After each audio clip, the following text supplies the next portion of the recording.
Madison Square Garden, New York City, October 8, 2015. Madonna was performing Express Yourself to 65,000 fans when her wireless microphone died completely mid-song. Not a crackle, not static, just sudden, total silence, while the music continued playing through the massive speaker system. She just sung the line, "Come on, girls, do you believe in love?" and was about to launch into the chorus when her voice vanished. She taps the microphone. Nothing. Spoke into it. Nothing. The band kept playing, her backup dancers kept dancing, and Madonna stood center stage holding a dead microphone, realizing she had a problem. In the wings, her technical crew went into crisis mode. The sound engineer grabbed a backup microphone, but when he tested it, that one was dead too. Something had gone wrong with the wireless system. The entire frequency was down. They'd need at least 4 minutes to switch to a wired system, which would require running cables across the stage mid-performance, a logistical nightmare that would stop the show entirely. Madonna's tour manager rushed to tell her what was happening, but she was already 60 feet away on the main stage extension, surrounded by dancers, with no way to hear him over the blasting music. He held up 4 fingers, trying to signal the wait time. She saw the gesture, understood immediately, and made a decision that would create one of the most talked-about performance moments in concert history. Instead of stopping the show, instead of walking off stage or signaling for the music to stop, Madonna smiled. She threw her dead microphone to the side of the stage like a piece of trash she no longer needed, spread her arms wide, and transformed a technical disaster into performance art. First, she turned to her backup dancers and stopped them mid-choreography with a hand gesture. They froze, confused. She pointed at them, then at herself, then made exaggerated shrugging motions with her shoulders and pointed at her throat, then made an X with her arms. She was miming the situation. Microphone broken, can't sing, what do we do now? The dancers, professional enough to improvise, started laughing and making exaggerated, shocked faces. Madonna nodded enthusiastically, encouraging them to play it up. Then she turned to the crowd. 65,000 people were starting to realize something was wrong. The music was playing, but Madonna wasn't singing. Confusion rippled through Madison Square Garden. Was this part of the show? Was something broken? What was happening?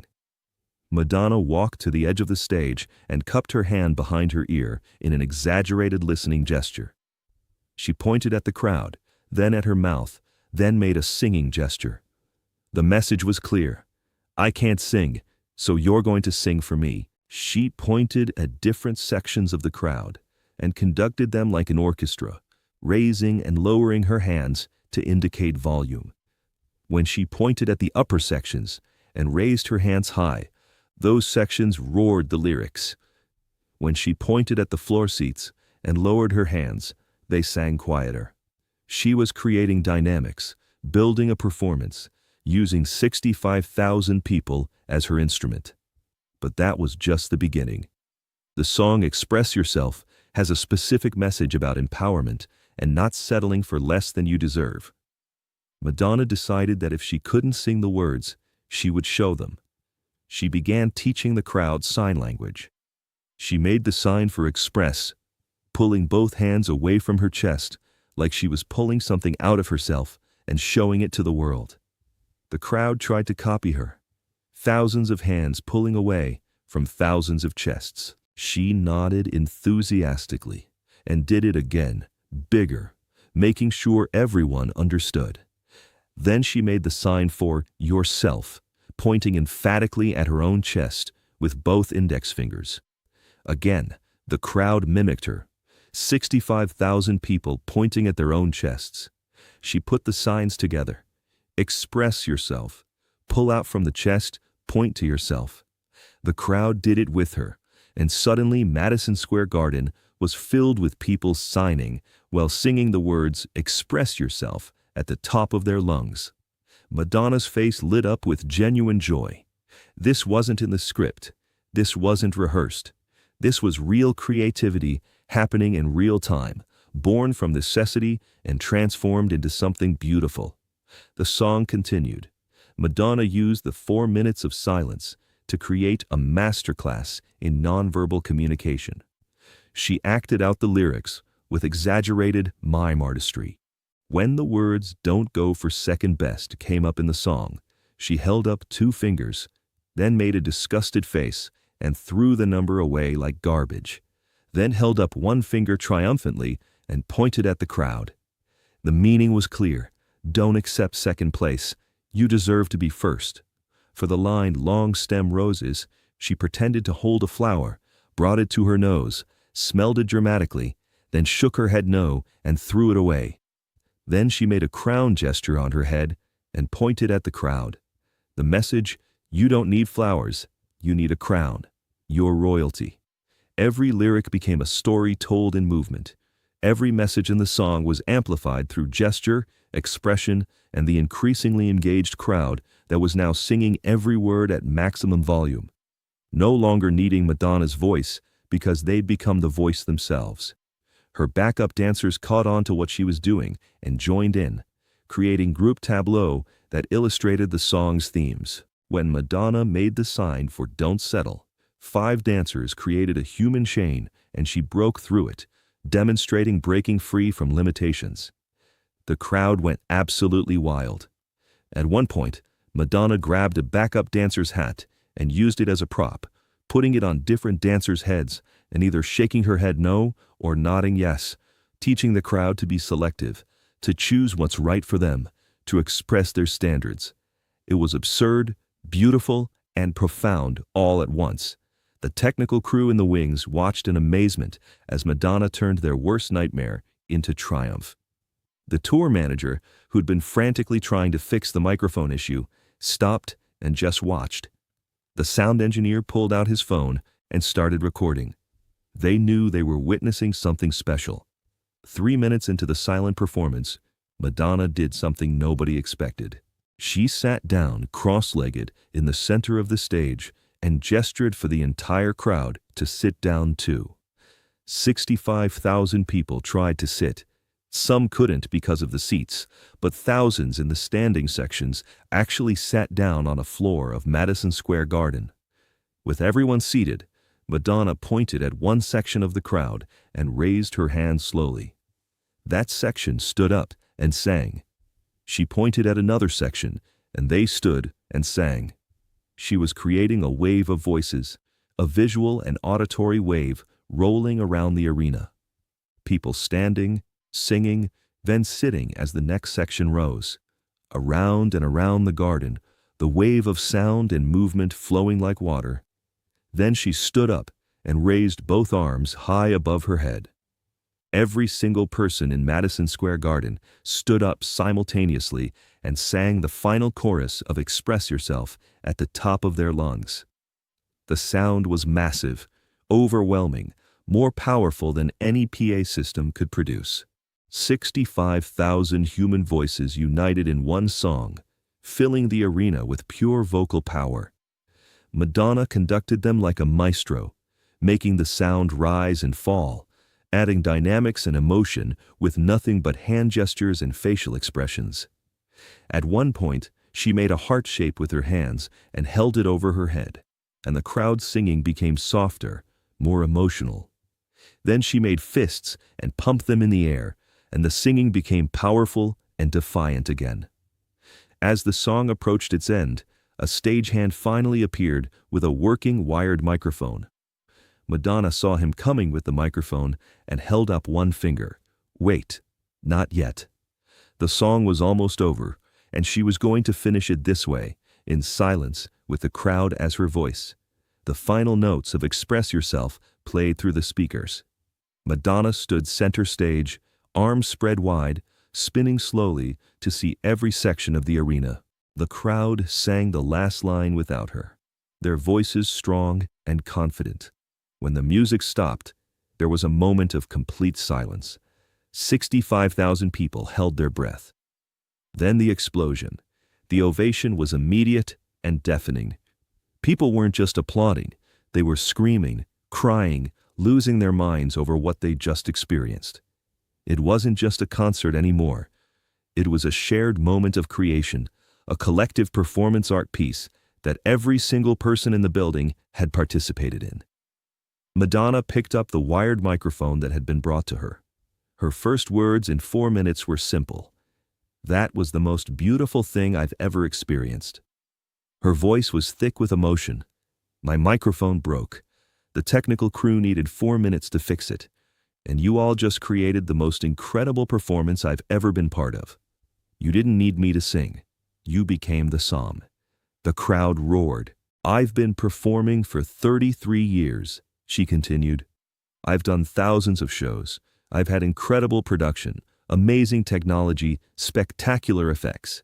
But what just happened? That was real. That was pure.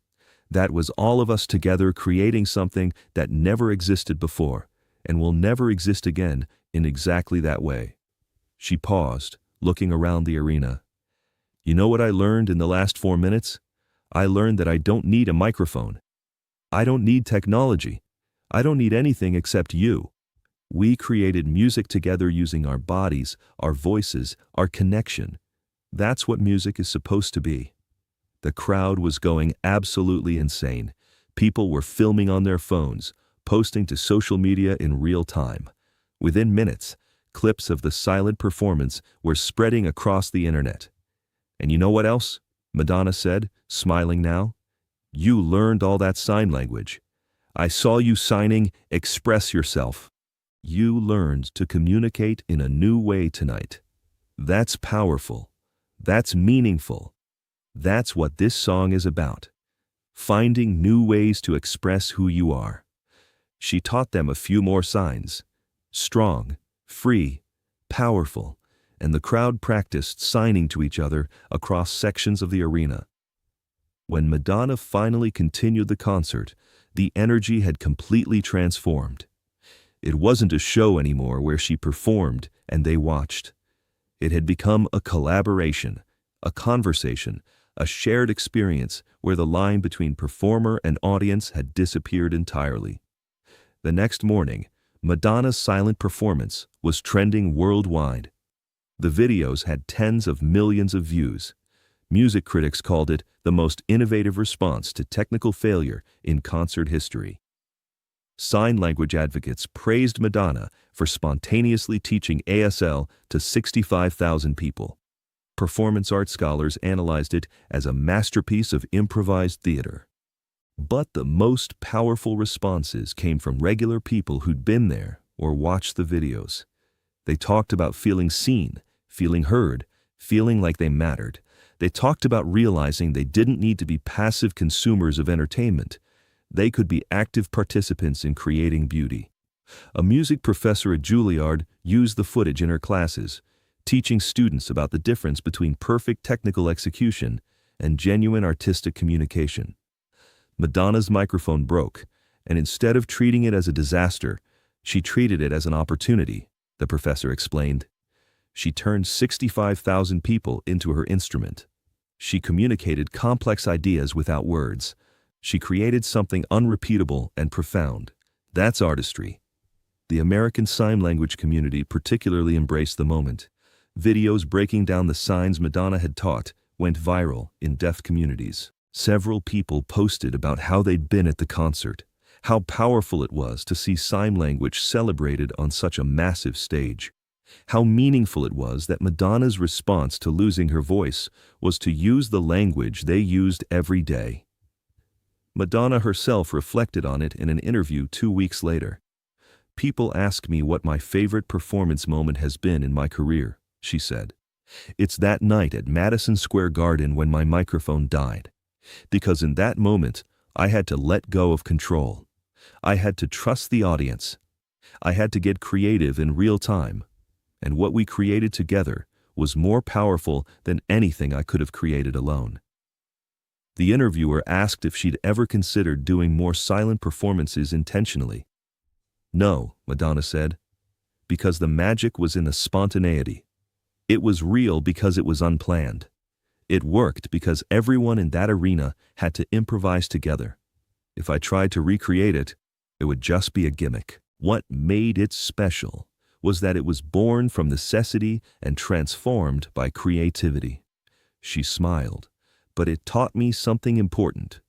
Technology fails, equipment breaks, things go wrong, and when they do, you have two choices. You can let it destroy the moment, or you can use it to create something new. I chose creation, and 65,000 people chose to create with me. The 4 minutes of silence at Madison Square Garden became legendary in concert history. It's studied in music schools, analyzed in performance art courses, and celebrated in deaf culture as a moment of beautiful visibility. But more than anything, it's remembered by the 65,000 people who were there as the night they weren't just audience members, they were artists. There's a moment in one of the fan-recorded videos where you can see Madonna's face when she first realizes the microphone is completely dead. There's a flash of panic, then almost immediately, a smile. You can literally see the moment she decides to turn disaster into opportunity. That smile is the beginning of 4 minutes of genius. If this story moved you, if you've ever had something go wrong and found a creative way through it, if you've ever discovered that limitations can spark innovation, share this. Subscribe for more stories about turning disasters into masterpieces and technology failures into human triumphs. And remember, sometimes the most powerful voice is the one that doesn't make a sound. Sometimes communication transcends words. Sometimes a broken microphone is exactly what you need to discover what you're really capable of creating. 65,000 people learned that lesson on October 8, 2015. They came to hear Madonna sing. Instead, they became the song.